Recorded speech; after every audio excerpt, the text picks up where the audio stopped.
Thank you very much. This is our second session together. I hope you enjoyed the practice things that you did during the week as you employed the Columbo tactic in our first question. What do you mean by that? This time we're going to explore the Columbo tactic a little bit more. We're going to talk about the second use of the Columbo tactic. We're going to refine our capabilities a little bit more this time. But first I want to start out with a little interactive, and I'd actually like you to start every session this way, even before I start my teaching, so I won't be referring to it in the future. What I'd like you to do is I'd like you to buddy up here and kind of neighbor nudge a little bit and talk about some of those experiences that you had last week as you did your homework and began employing this questioning method to engage people in conversations. Just take, say, 5 minutes to do that right now. All right, let's take a few moments of review to see what we covered in the last session. Last time we learned the value of using the tactical approach. I gave you 3 points here. I said, first of all, that tactics allow you to stay in the driver's seat and control the conversation. I said, secondly, that tactics help you to maneuver effectively in a gracious kind of way, even though you're facing opposition. And the third thing I said is that tactics make your engagements with others seem a lot more like diplomacy than like combat, and that just softens everything. We learned the difference between tactics and strategy. Strategy involves the big picture. Tactics involves the smaller picture, the employment of your resources, the interactive thing, the dance of the conversation, as it were, the hand-to-hand combat, the particulars, essentially.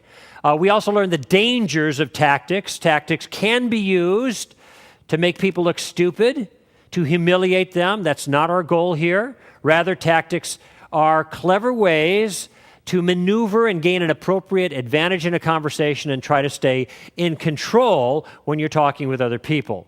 The final thing I did last week is I introduced you to the Columbo tactic, and this is my most favorite tactic.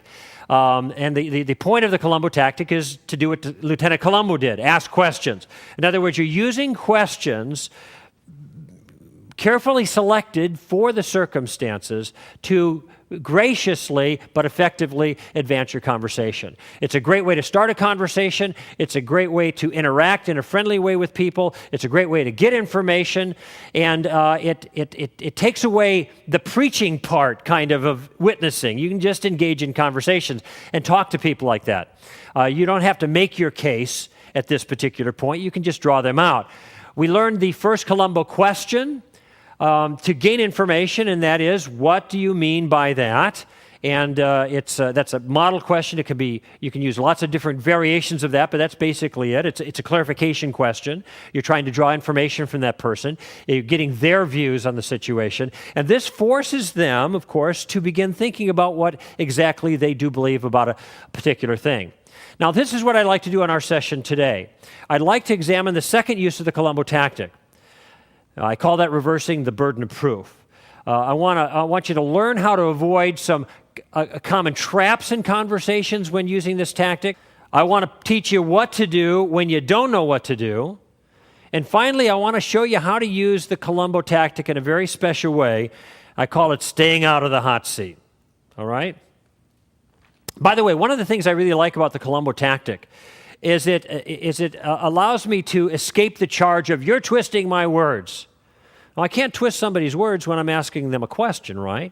The reason I'm asking a question, I tell them when they say that, is because I don't want to twist your words. I want to understand what your point of view is. I want you to tell me. And so I can use that Columbo tactic for that purpose. Okay, let's talk about the second purpose or the use of the Columbo tactic, reversing the burden of proof. Now, the first question, what do you mean by that? Gaining information, helped you to understand what a person believed. This second use of the Columbo tactic will help you to understand why they believe what they believe. It'll help you to understand how they think.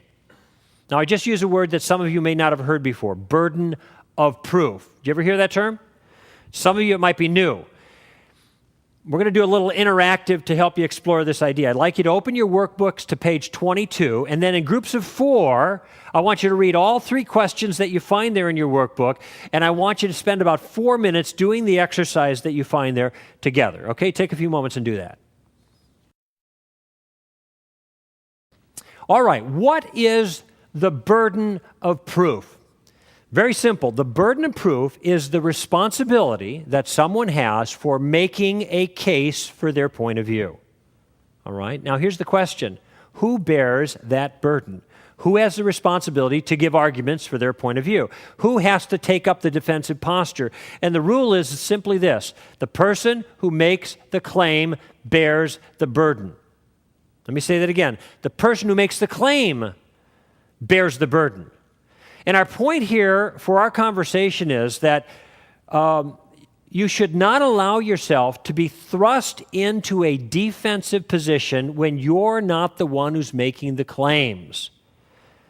No more free rides, in other words. The other guys have gotten off with making up all kinds of stories, coming up with all kinds of ideas, making all kinds of accusations, and then placing the burden of proof on us, and it's up to us to refute everything that they've said.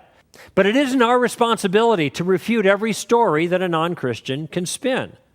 When your opponent advances a point of view, you make them defend it. Steer the burden of proof back onto their shoulders where it belongs.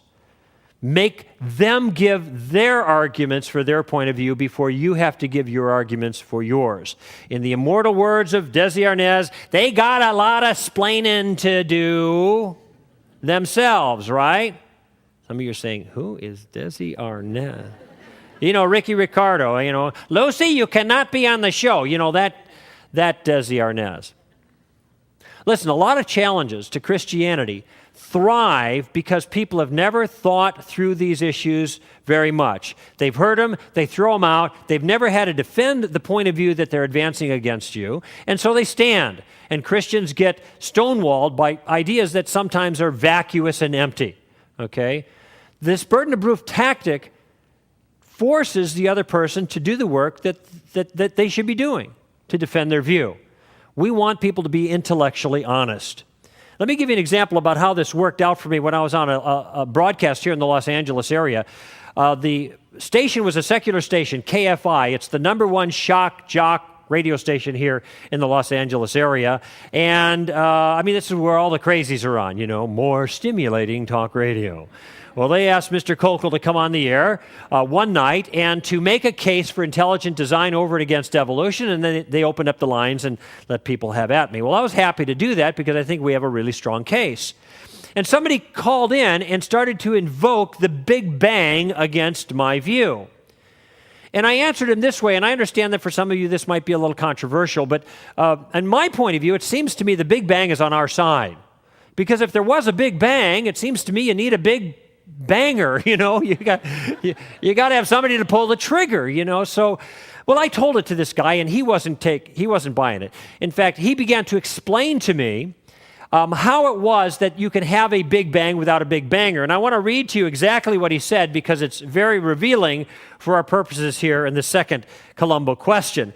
Here's what he said. Now, he's going to try to explain to me how you can have a Big Bang without a Big Banger, how this can all come from nothing and happen without any intelligent design. He says, well, I don't think it is because you could start with a base of nothing and you could say that there was nothing but an infinite continuous moment until eventually one tiny insignificant thing happened. A point happened in the nothingness. Now, I just want you to think about that for a moment. A point happened in the... Well, that's the problem, isn't it? How do you get a point in the nothingness? I guess he thought it was a very small point, so that, made it a lot easier. Of course, size is relative at that point. Small compared to what? Nothing. Anyway, he continued. He says that point expanded, which is extremely simple. It requires no intelligence. So no intelligent God had to intervene, he said.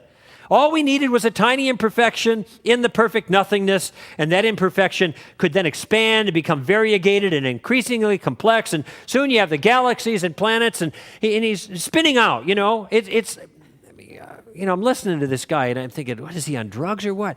Basically his idea was that there was nothing, and nothing was kind of like a still pond, and then something fell into the pond and caused it to vibrate, and while the nothingness is vibrating, it's kicking out all of these planets, and there you got the universe, no need for God. But of course, ladies and gentlemen, nothing is what? Nothing. It's not a pond. If you start with nothing, you can't drop anything in to ripple it, and nothing ripples anyway. From nothing, nothing comes. I mean, this is incoherent. Now, you might be thinking, gee, what would I say if I were listening to that and I had to respond on this big radio station in Los Angeles? It's very simple for me because I didn't have to respond to the details. I said rather this: it's interesting the way you started your remarks. You said this. You could say that. And I said, you're right. You can say anything you want.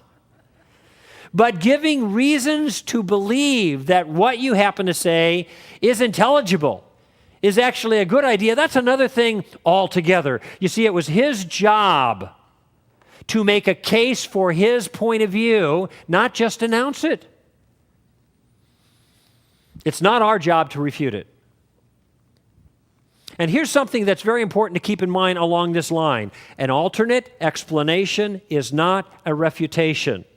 Let me say it again. An alternate explanation is not a refutation. People say things like, oh, I can explain that.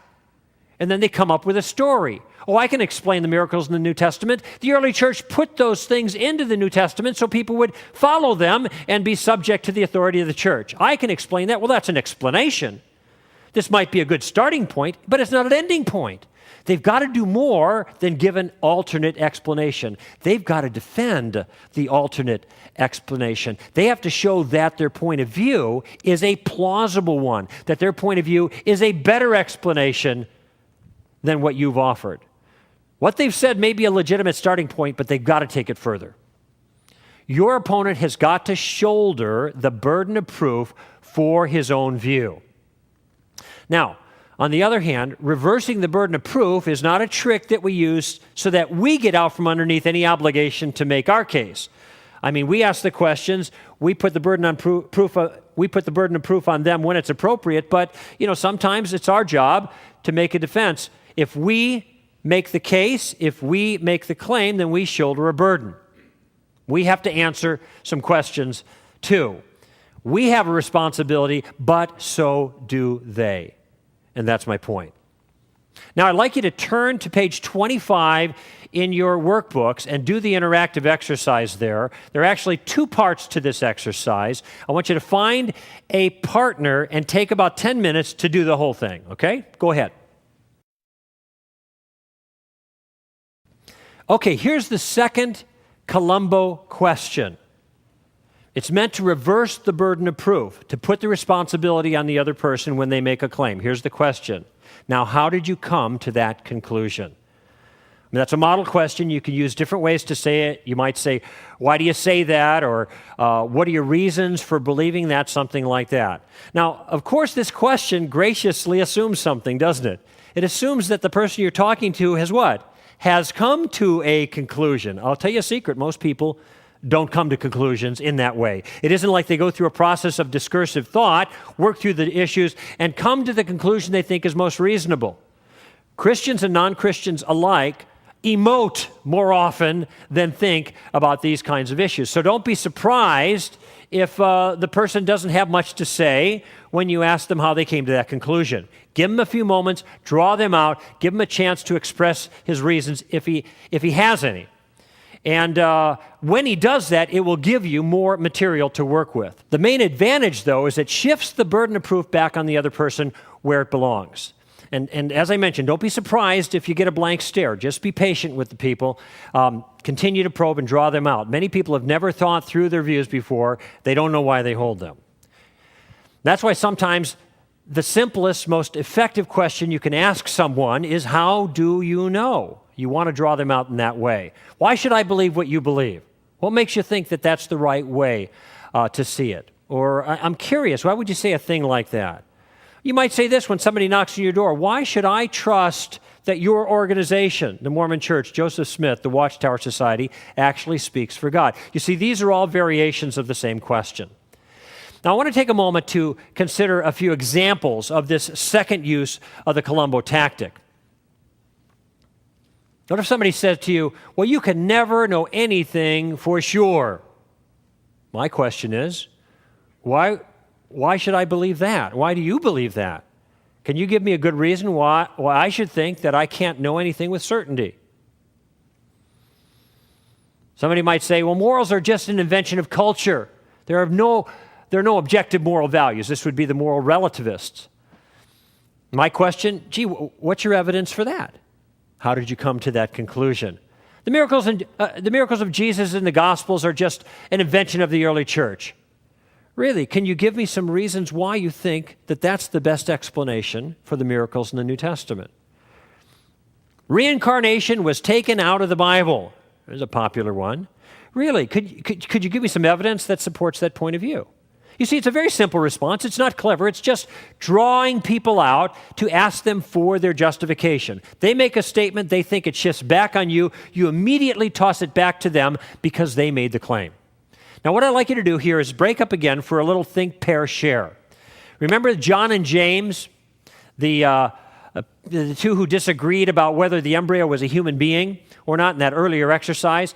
I want you to read the last portion of their dialogue again, and I want you to think about, as you look through that dialogue, what are the kinds of burden of proof questions that you would ask of either of those people if you were part of that conversation. Now, the clue here is watch for the assertions. Watch for the times that they're making claims about their point of view.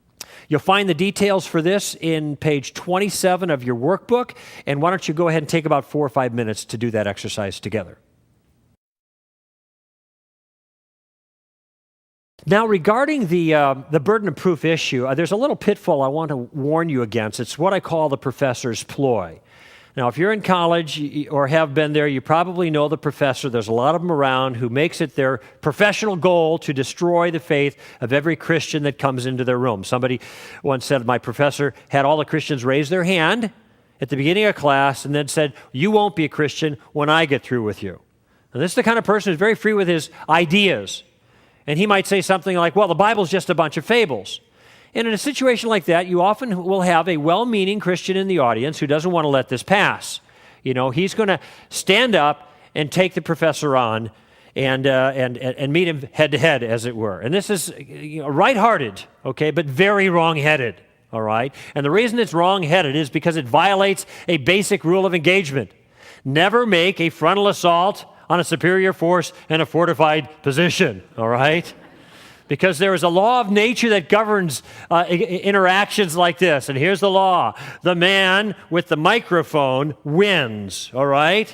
I know I've been behind the microphone a lot. That's the position of power. You don't want to do that. That's stupid, all right? Now, I don't mean that you should disengage. I'm saying don't get into a power play when you're at a disadvantage. The professor has the advantage. He knows it. Don't disengage. Use your tactics instead. That's the better way. So when the professor says something like, well, the Bible's just a bunch of fables, now you know a question, if you're the student, that you can ask the professor. And you raise your hand, and what might be a question that you would ask of the professor? What do you mean by that? Our first Columbo question. So you get some detail from him. After you've gotten a little detail so you know more clearly what his point of view is, you raise your hand again like a good student and you say, question number 2, now how did you come to that conclusion, right? So you're drawing him out. Now, by the way, is this rude? No, I mean, you're the student. This is what you're supposed to be doing, right? Now, it may turn out, though, that the professor catches on, right? You are making him defend his view. You are making him bear the burden of proof. You're staying engaged, but you're sidestepping the power struggle. These are all advantages to going this direction rather than the other way. But he may catch on what's going on. He may figure out, oh, that you must be one of the Christians. In fact, he might say that. Oh, you must be one of those Christians. Those people who believe the Bible's the Word of God, every jot and tittle. Well, look, I've got a few minutes, and I'm a fair guy. I'll give you an opportunity. Why don't you stand up and explain to the rest of the class why you believe the Bible isn't just a bunch of fables, but it's the inspired Word of God? Go ahead. Now, what has the professor done? He's reversed the burden of proof, hasn't he? And why is that illicit in this situation? Because if you're the student, you have not made any claims, have you? Don't take the bait. Whenever anybody wants to reverse the burden of proof on you, don't take the bait. Just calmly respond by saying something like this. Well, Professor, actually, you don't know what I believe because I've never said it. And actually, it doesn't matter. I'm the student here. I'm here to learn. You're the one who's made the claim, not me. I just want to know your reasons for it, if you have any good evidence for the point of view that you're offering. Or maybe you just want us to take this all in faith. No, don't say that. That's now you're back to our, power struggle. If he gives an answer, by the way, thank him for it and either ask him another question or let it go. I mean, that kind of thing.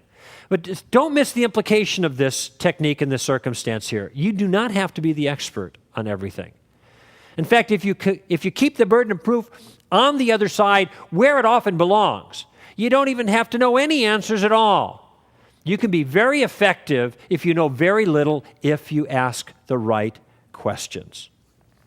Remember, the two most important Columbo questions are essentially, what do you believe and why do you believe it? Okay, it's time for another student interactive here. I want to know, have you ever been cornered by somebody who's simply asserting something? What I'd like you to do is to break into groups of 4 and briefly talk about those times that you remember where people made assertions. I probably can think back on yesterday when things like that happen. What I want you to do is specifically determine how you might have responded then if you knew then what you know now. You'll find the exercise on page 29 in your workbooks. Take about 4 minutes to do that.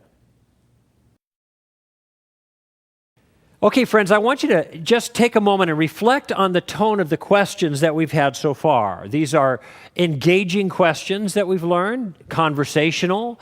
They are probing, but they're amicable. They're friendly. They keep you in the driver's seat while the other person is doing all the work. These are all tremendous advantages to this point of view. But you might be asking, well, wait a minute, what now? What if I can't go any further? Well, I'll have more to say about that in our next session, the third session. But for now, I just want you to consider this.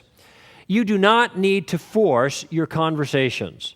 You don't have to hit home runs every time you go out when you're sharing your faith. In fact, you don't even have to get on base, in my view. All you have to do is get up to bat, right? Get in the game. And these 2 Columbo questions will allow you to do that. Now, in our next interactive exercise, I want you to get into the shoes of the non-Christian a little bit. Okay, you'll find this on page 30 of your workbook. I want you to pair up with someone else and take about 10 minutes to do that exercise. Go ahead. Let me tell you about a further advantage of the Columbo tactic. I call it staying out of the hot seat, okay? I mean, there are times when you're talking to people where, let's face it, you're just afraid of getting in over your head. You're afraid that people might talk about things that you don't know about, that you can't deal with. You're afraid you might not have enough information. Maybe you're not quick enough on your feet to deal with the kinds of things that people are going to throw at you. And we especially dread the possibility of running into some aggressive critic that starts blasting us with arguments and attitude and things that we have no idea what to do with. Well, the Columbo questions 1 and 2 are really, really good in helping you deal with that situation. They'll help you manage a conversation when you sense you're overmatched. It's a real easy way to buy yourself some time. First, don't feel under any pressure to have to immediately answer every challenge the other person is offering. You start talking, all of a sudden, they're coming on with all this academics, and wow, you don't have to answer that all. In fact, what you should do is shift immediately from argument or persuasion mode, that is from you trying to make your point, into fact-finding mode. Practice a little what I call conversational Aikido. You know Aikido, that's that self-defense thing where you use somebody else's energy against them. You've probably seen some of these movies where the bad guy's coming at the good guy and he just kind of sidesteps a little bit, and as the bad guy flies by, the good guy, supposedly, the dark kind of good guy, the mean good guy, he reaches out, grabs a sensitive part of that person's body and gives it a little twist and breaks an arm or something like that. That's the Aikido, okay? Well, you can do that kind of in conversation. You can use their energy against them, okay? Say something like this. Say, wait, hold on a minute. This is new information to me. I really want to understand your point. So could you do me a favor? Can you slow down just a little bit? And could you tell me exactly what it is you believe? Does that sound familiar? First Columbo question, right? And then could you give me your reasons for it? What's that? That's the second Columbo question. And then let me think about it. We can talk more later.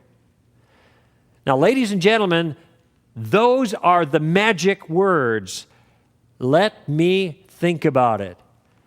When you say those words, do you have any obligation in the conversation to go forward, to answer the challenge, or to do anything after that?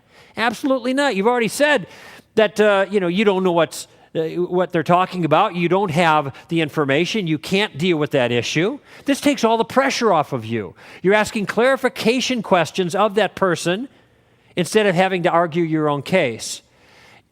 Find out what the challenge is, understand what the challenge is, write it down if you have to, make some notes. And then when you're done, when you leave, on your own, at your leisure, when the pressure's off, you can find out about the answers, okay? I encourage people to keep a little workbook. You know, when people ask these questions, go home, research it, put it in your workbook. You can do it real easily with your computer. And then you have it. Next time around, you won't be caught by surprise. No, you might be caught by something else, to which you say, could you slow down a little bit? Tell me exactly what you believe and why you believe it. This is interesting to me. I'm not familiar with these things. And then let me think about it. The key here is to get out of the hot seat, but still stay engaged and stay in control. No pressure. Nothing is at stake anymore. You're simply asking the person to give them your best shot. I mean, there's a sense in which like you're saying, oh, you want to beat me up? Okay, but could you just do it slowly and thoroughly? Now, let me ask you a question, ladies and gentlemen. Is there anybody in this audience, even the most retiring, shy, bashful, skittish, timid, reserved person here that cannot do this? Is there anyone that can't say, oh, you want to beat me up? Okay, just do it slowly and thoroughly. You see, this tactic, though, has now shifted the control back to you and shifted the spotlight and the pressure back on the other person. You're no longer under any obligation to respond or to give any answer at all. You've already said that you don't know how to respond. You want to think about it. Now, I want you to role play this a little bit. This is very powerful. And some of these role plays, it's just really a matter of you kind of going over by rote some of the things I've just said, just to get used to stating these things and getting kind of into the pattern of using these tactics. Take out your manuals. Turn to the student interactive called The Hot Seat on page 32 and follow the instructions that you find there. We'll take 5 or 10 minutes for that. All right, let's do a review. What main points did we cover in this session? First, we examined the second use of the Columbo tactic. We called that reversing the burden of proof. The burden of proof basically is the responsibility that a person has for defending a view. And we also offered the rule of burden of proof, and that rule is the person who makes the claim bears the burden. It's not enough to simply give an explanation. You've got to give reasons why anybody should take that explanation seriously. The question to reverse the burden of proof is very simple. Now, how did you come to that conclusion, or some kind of variation? The second thing we learned is how to avoid this pitfall that I called the professor's ploy, where somebody switches the burden of proof back on you where it doesn't belong. And the tip that I gave you was, don't take the bait. Don't allow yourself to be caught accepting the proof burden when you're not the one that's making the claim. Instead, use your tactics. The third thing I encourage you to do is don't worry about forcing the conversation. You don't have to hit home runs every time you go out. You just need to get up to bat, okay? And that's where these Columbo questions will really help you to do that. Fourth, we practice using the Columbo tactic to keep ourselves out of the hot seat. That's the place where you find yourself when you're overmatched from somebody, and all of a sudden you think, okay, I'm in over my head. And so we used our first 2 Columbo questions to basically say to the person, okay, slow down a little bit. Tell me what you believe, why you believe it, and then let me think about it. Takes all the pressure off of you. Then I instructed you, when you're in that circumstance, to work on the issue later at your leisure when the pressure's off. Now, in the next session, we'll explore the final use of the Columbo tactic. That's to exploit a weakness or a flaw in somebody else's view. I'll also show you how to improve your Columbo tactic. I'll also help you to know how to defend against the Columbo tactic when it's being used against you. In the meantime, I want you to do some homework, okay? I want you to take another step in developing your Columbo tactic skills, and that means you're going to interact a little bit with people. Now you have 2 questions you can ask them. What do you mean by that? And how did you come to that conclusion? And I want you to use those questions in dialogues with people. And then when you come back next week, you can share your experiences with the group a little bit before the session starts. If you need help starting a conversation, by the way, look in your workbook for the article, 10 Easy Ways to Start a Meaningful Conversation. That was written by Steve Wagner at Stand to Reason. I think you'll find that's very, very helpful. I also want you to do something that I call each one, teach one. In other words, I want you to become the teacher now of the tactics. Find some friends that are unfamiliar with this material, and using your notes, begin to walk them through the Columbo tactic. Talk to them about it. Share with them what you've been learning and how the Columbo tactic works. And then explain the value of the Columbo tactic to them and how they can use it in conversations with other people. Okay? I'll see you next time.